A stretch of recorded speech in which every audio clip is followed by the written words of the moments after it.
नमस्कार, म मनोज कलोनी। यहाँ सबैलाई हाम्रो युट्युब च्यानलमा स्वागत छ। आज म एकाउन्ट इक्वेसनको एउटा भिडियो लिएर आएको छु, जुन video class 11 BBS first year र बीबीए फर्स्ट सेमेस्टरसँग सम्बन्धित छ। एकाउन्टिङ इक्वेसन च्याप्टरको नाम छ एकाउन्टिङ इक्वेसन। अब हामीले फर्स्टमा त के बुझ्ने भने एकाउन्टिङ इक्वेसन भनेको accounting equation is the equal relationship between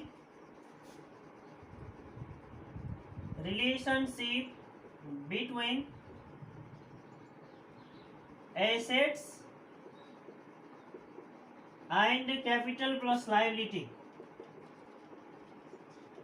हामीले फर्स्टमा त के बुझ्नु पर्यो भने एकाउन्टिङ इक्वेसन भनेको सम्पत्ति एक साइड हुन्छ, हेर्नुहोस् है, एसेट्स एक साइड हुन्छ र अर्को साइडमा क्यापिटल प्लस लायबिलिटी अर्को साइडमा हुन्छ है। यो दुईटै साइडमा एसेट्स र क्यापिटल प्लस लायबिलिटी दुवै साइडमा रकम बराबर बनाउनलाई नै के बुझिन्छ, एकाउन्टिङ इक्वेसन भनिन्छ। It's the equal relationship between assets and capital plus liability है। अब यसमा हामीले बुझ्नु पर्यो एसेट साइडमा जसरी 100 रुपैयाँ छ भने क्यापिटल प्लस लायबिलिटीको जोड पनि 100 नै हुनुपर्छ। 100 प्लस 0 अथवा 50 प्लस 50 गरेर एसेट इक्वल टु हुनु पर्यो। त्यसैले हामीले के भन्यो भने accounting equation is the equal relationship between assets and capital plus liability. सम्पत्ति र पुँजी प्लस दायित्वको बराबर सम्बन्धलाई नै के भनिन्छ, एकाउन्टिङ इक्वेसन भनिन्छ। सम्पत्ति र पुँजी प्लस दायित्वको बराबर सम्बन्धलाई के भनिन्छ, दायित्वको बराबर सम्बन्धलाई एकाउन्टिङ इक्वेसन भनिन्छ, लेखा समीकरण भनिन्छ, एकाउन्टिङ इक्वेसन भनिन्छ। ल सबभन्दा पहिले त हामीले एकाउन्टिङ इक्वेसन भनेको equal relationship between assets and capital plus लायबिलिटीलाई के भनिन्छ, एकाउन्टिङ इक्वेसन भनिन्छ। अब यसमा हामीले के बुझ्ने भने एकाउन्टिङ इक्वेसनमा अब यसमा मेन कुरा चाहिँ if assets increases it increase the capital plus liability also। if assets increases it increase the capital plus liability also। यदि एसेट बढ्यो भने यसले क्यापिटल प्लस लायबिलिटीलाई पनि बढाउँछ। त्यसपछि if assets decreases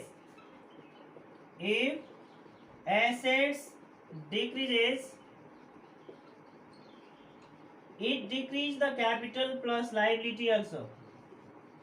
it decrease the capital plus liability also।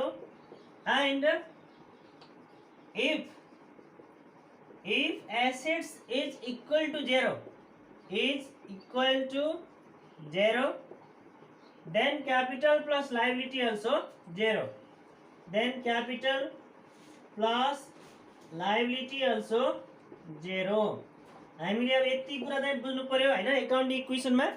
Accounting equation भनेको सम्पत्ति र पुँजी प्लस दायित्वको बराबर सम्बन्धलाई नै के बुझिन्छ, एकाउन्टिङ इक्वेसन भनिन्छ। जहाँ चाहिँ सम्पत्ति बढ्यो भने पुँजी प्लस दायित्व पनि बढ्छ, सम्पत्ति घट्यो भने पुँजी प्लस दायित्व पनि घट्छ। र अब हामीले के बुझ्नु पर्यो भने यदि assets is equal to 0 then capital plus liability also 0। अब यो त खाली हामीले एकाउन्टिङ इक्वेसनको बारेमा भन्यौँ है। अब यसमा न्युमेरिकली हामीले पढ्नुपर्छ है। क्लास 11 मा पनि 2 मार्क्सको एक्जाममा आउँछ।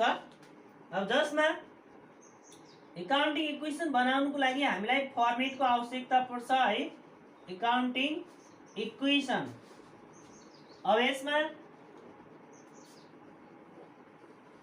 ट्रान्जेक्सन फर्स्टमा हामीले यता सिरियल नम्बर लेख्दा पनि हुन्छ, सिरियल नम्बर नलेखी पनि हुन्छ है। एबीसीडी क्वेसन दिएको हुन्छ। ट्रान्जेक्सन फर्स्टमा लेख्नु पर्यो। अब यसमा हामीले क्वेसनलाई सार्नुपर्छ र त्यसपछि यो साइडमा राइट साइडमा assets is equal to capital plus liability, यो चाहिँ फर्मेट भयो। क्यापिटल प्लस लायबिलिटी यो फर्मेट भयो हेर्नुस् है।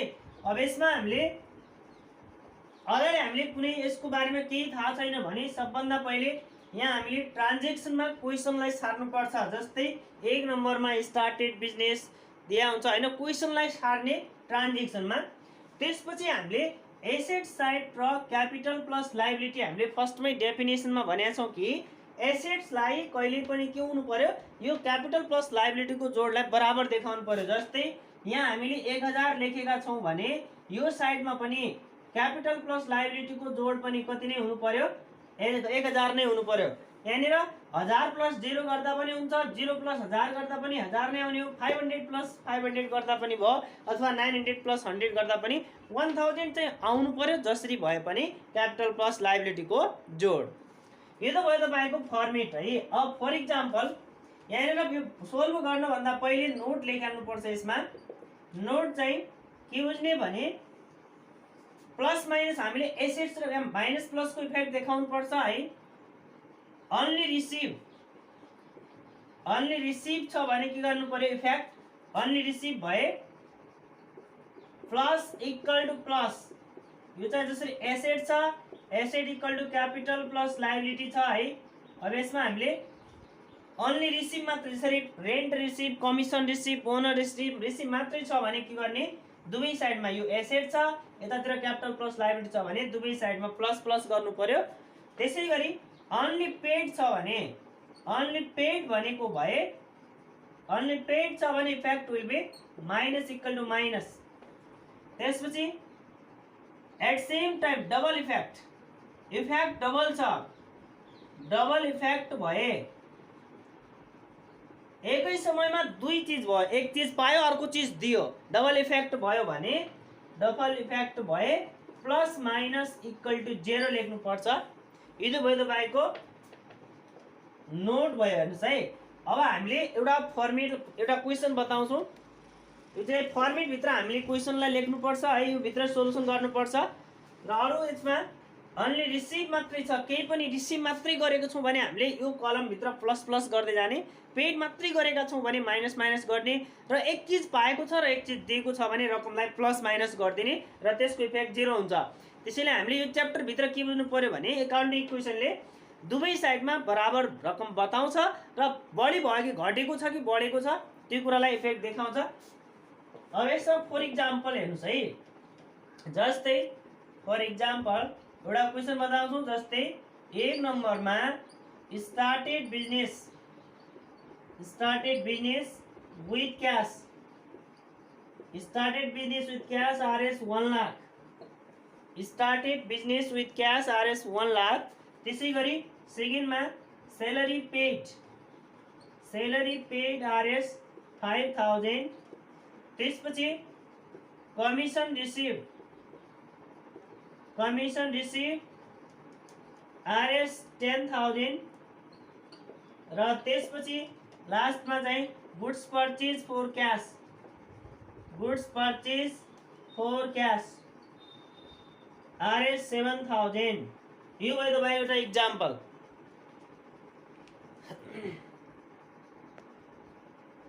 अब यसमा सबभन्दा पहिले हामीले सोलुसन गर्दाखेरि एकाउन्टिङ इक्वेसन भनेर लेख्नु पर्यो हेडिङमा। सोलुसन गर्नु छ भने त्यसको लागि फर्स्टमा एकाउन्टिङ इक्वेसन, यहाँ पहिले ट्रान्जेक्सन लेख्ने, त्यसपछि assets equal to capital plus liability, यो फर्मेट भयो। यो फर्मेट भित्र सोलुसन गर्नुपर्छ। र सबभन्दा पहिले यहाँ 1 नम्बरमा क्वेशन सार्ने। जसरी अहिले स्टार्टेड बिजनेस दिया छ, स्टार्टेड बिजनेस छ भने हामीसित कति छ, 1 लाखबाट हामी व्यवसाय सञ्चालन गर्दैछौँ भने हाम्रो के भयो त 1 लाखको बिजनेस सुरु भयो, जसले हाम्रो पुँजीलाई पनि के गर्यो, अब बढायो। र हामीले अहिले तिर्नुपर्ने छैन भने नील लेखिदिने। अब यहाँ लाइन हाल्ने। फर्स्टमा बिगिनिङ इक्वेसन, यो बिगिनिङ इक्वेसन चाहिँ नलेख्दा पनि हुन्छ किनकि यही रकमलाई हामीले यहाँ सार्ने हो। 1 lakh equal to 1 lakh plus 0। अब नोटमा लेखेका थियौँ हामीले, यसमा अब यो त तपाईसित 1 लाखको बिजनेस सुरु गर्नुभयो। अब यसमा अरु क्वेशनलाई प्लस गर्ने कि माइनस गर्ने अथवा प्लस माइनस इफेक्ट 0 देखाउने, त्यो हामीले नोटमा लेखेका थियौँ। जस्तै अहिले क्वेशनमा के भनेको छ भने सैलरी पेड भनेको छ, सैलरी पेड मात्रै भनेको छ, अरु केही इन्फर्मेसन छैन भने माइनस माइनस गर्नु पर्यो। पेज मात्रै छ भने माइनस माइनस गर्ने, यो 5000 लाई हामीले के गरिदिनु पर्यो माइनस, यसलाई हामी ब्र्याकेट चिन्ह देखाउँछौँ माइनस चिन्हलाई। अब यसमा इक्वल टु यो साइड माइनस भयो भने यो साइड पनि के हुनुपर्छ माइनस प्लस 0, दुवै साइडमा माइनस माइनस भयो। अब एउटा क्वेसन लेख्ने बित्तिकै कहिले पनि के गर्नु पर्यो भने न्यू इक्वेसन भनेर यहाँ लेखिहाल्नु पर्छ। न्यू इक्वेसन लेख्ने, न्यू इक्वेसनमा 1 लाखबाट 5000 घट्यो भने 95000 बच्यो। अब एसेट साइडमा 95 बच्यो भने यहाँ पनि कति नै बस्नु पर्यो 95000 नै बस्नु पर्यो र लायबिलिटीमा फेरि 0। अब सेकेन्ड क्वेसनले भनेको छ के अरे थर्ड क्वेसनले कमिसन रिसिभ, रिसिभ मात्रै भनेको छ भने के गर्नुपर्छ, कमिसन रिसिभ भनेको छ, कमिसन रिसिभ, रिसिभ मात्रै भन्यो भने यसलाई दुवै साइडमा के गर्नुपर्छ plus equal to plus, asset साइडमा प्लस भयो भने यता हामीले क्यापिटलमा पनि के गर्नु पर्यो प्लस। फेरि एक क्वेसन लेखाल्यौँ भने न्यू इक्वेसन लेख्ने यहाँनिर न्यू इक्वेसन, न्यू इक्वेसनमा 95 मा 10 जोड्यो भने 1,05,000 भयो, यो साइड 1,05,000 भयो भने अब क्यापिटल साइडमा पनि कति लेख्नु पर्यो 1,05,000 प्लस 0। र त्यसपछि अब हामीले फेरि अर्को क्वेसन लेख्ने goods purchase for cash, goods purchase for cash, goods purchase for cash, सामान हामीले क्याशमा किन्यौँ भने क्याश गयो अनि सामान आयो, अथवा हामीले सामान पायौँ र क्याश दियौँ भने एकैचोटि दुईटी चिज एसेटमा डबल इफेक्ट भयो भने प्लस माइनस गर्नुपर्छ। प्लस के भयो गुड्सको 10,000 7,000 को सामान आयो, 7,000 को सामान आयो अनि 7,000 ले सामान गयो भने यो प्लस माइनस भयो, यो गुड्स प्लस भयो क्याश माइनस भयो भने यता 0 भयो अनि क्यापिटलमा पनि के गर्ने फेरि 0 लेखिदिने। र क्वेसन सिद्धियो भने अब लास्टमा के गर्नुपर्छ त, क्वेसन सिद्धिएको केसमा लास्टमा फाइनल इक्वेसन भनेर लेख्नुपर्छ, फाइनल इक्वेसन, फाइनल इक्वेसन लेख्ने जसमा तपाईको यहाँ पनि के हुनु पर्यो त दुवै साइडमा बराबर हुनुपर्छ। यहाँ प्लस माइनस 0 भयो भने 1,05,000 बच्यो, यहाँ पनि 1,05,000 बच्यो प्लस 0। ल एउटा क्वेसन बताए हामीले एकाउन्टिङ इक्वेसनको है। एकाउन्टिङ इक्वेसनमा चाहिँ कहिले पनि के हुन्छ, जहिले पनि एसेट र क्यापिटल प्लस लायबिलिटीको जोड बराबर हुन्छ। एसेट साइडमा जति आउँछ त्यति नै क्यापिटल प्लस लायबिलिटी साइडमा पनि आउनुपर्छ है। र एसेट साइडमा बढ्यो भने क्यापिटल प्लस लायबिलिटी पनि बढ्छ, एसेट घट्यो भने क्यापिटल प्लस लायबिलिटी पनि घट्छ। अब एकाउन्टिङ इक्वेसनको पहिलो पार्टमा हामी यति पढौँ। अब सेकेन्ड पार्टमा चाहिँ तपाईको लायबिलिटीमा कुन कुन पोइन्टरले इफेक्ट पार्छ है त्यो सम्बन्धी मात्रै इन्फर्मेसन बाँकी छ। र यसमा आजको भिडियो चाहिँ यही सिद्धिन्छ।